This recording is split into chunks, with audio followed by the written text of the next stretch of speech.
வணக்கம். வேர்ல்டு செய்திகளுடன் நான் நிரோஷன்.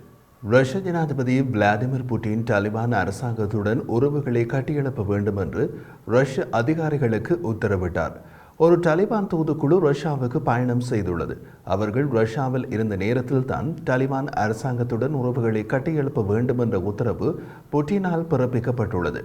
ரஷ்ய ஜனாதிபதி விளாடிமிர் புட்டின் வெளிநாட்டு செய்தி நிறுவனங்களுடனான சந்திப்பின் போது பேசுகையில், நாம் எப்போதும் யதார்த்தத்தை ஏற்றுக்கொள்ள வேண்டும் என்று நம்புகின்றேன்.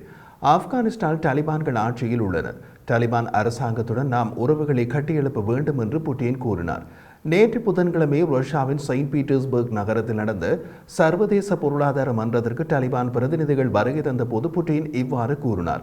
அமெரிக்க ஆதரவுடன் ஆப்கானிஸ்தானில் ஆட்சி புரிந்த அரசாங்கத்திடம் இருந்து தாலிபான்கள் அதிகாரத்தை கைப்பற்றிய தாலிபான்களை தடை செய்ய பயங்கரவாத அமைப்புகளின் பட்டியலில் இணைத்திருந்தது ரஷ்யா. தாலிபான்கள் இன்னமும் ரஷ்யாவின் தடை செய்யப்பட்ட பயங்கரவாத அமைப்புகளின் பட்டியலில் உள்ளார்கள். ரஷ்ய வெளியுறவு அமைச்சர் செர்ஜி லவ்ரோவ் கடந்த வாரம் தாலிபான்களை தடை செய்யப்பட்ட பயங்கரவாத அமைப்புகளின் பட்டியலில் இருந்து நீக்குவதற்கு மாஸ்கோ திட்டமிட்டுள்ளதாக தெரிவித்திருந்தார்.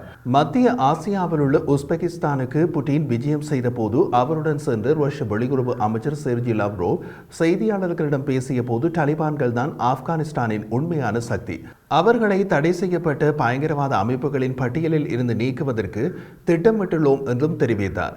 ரஷ்யாவில் 2003ஆம் ஆண்டு முதல் தாலிபான் பயங்கரவாத அமைப்புகளின் பட்டியலில் உள்ளது. ரஷ்யாவின் இந்த நடவடிக்கை ரஷ்யாவுக்கும் ஆப்கானிஸ்தானுக்கும் இடையிலான ராஜதந்திர தொடர்புகளை மேலும் அதிகரிக்கக்கூடும்.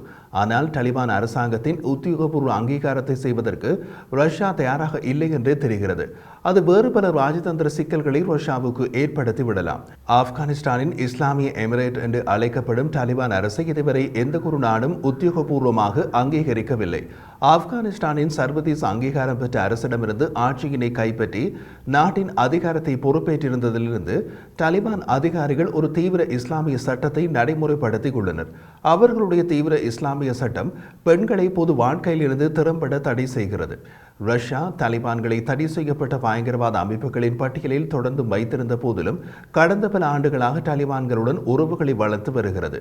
ஆப்கானிஸ்தானில் இருந்து அமெரிக்க படைகளின் தளபதி 2018ஆம் ஆண்டு மாஸ்கோ தாலிபான்களுக்கு ஆயுதங்களை வழங்குவதாக கூறினார். அந்த குற்றச்சாட்டுகளை மாஸ்கோ அந்த நேரத்தில் மறுத்தது. அதே நேரத்தில் மாஸ்கோவே ஆப்கானிஸ்தானுடன் ஒரு சிக்கலான வரலாற்றை வைத்திருக்கிறது. 1980களில் ஆப்கானிஸ்தானை ஆட்சி செய்து ரஷ்ய ஆதரவு அரசாங்கத்திற்கு முட்டுக் கொடுப்பதற்காக முஜாஹிதீன் இயக்கங்களுக்கு எதிராக சோவியத் யூனியன் ஒரு தசாப்த கால போரை நடத்தியது. ஆப்கானிஸ்தான் தாலிபான்களுடன் வெவ்வேறு நாடுகள் விசித்திரமான உறவுகளை இப்போது வைத்திருக்கின்றன.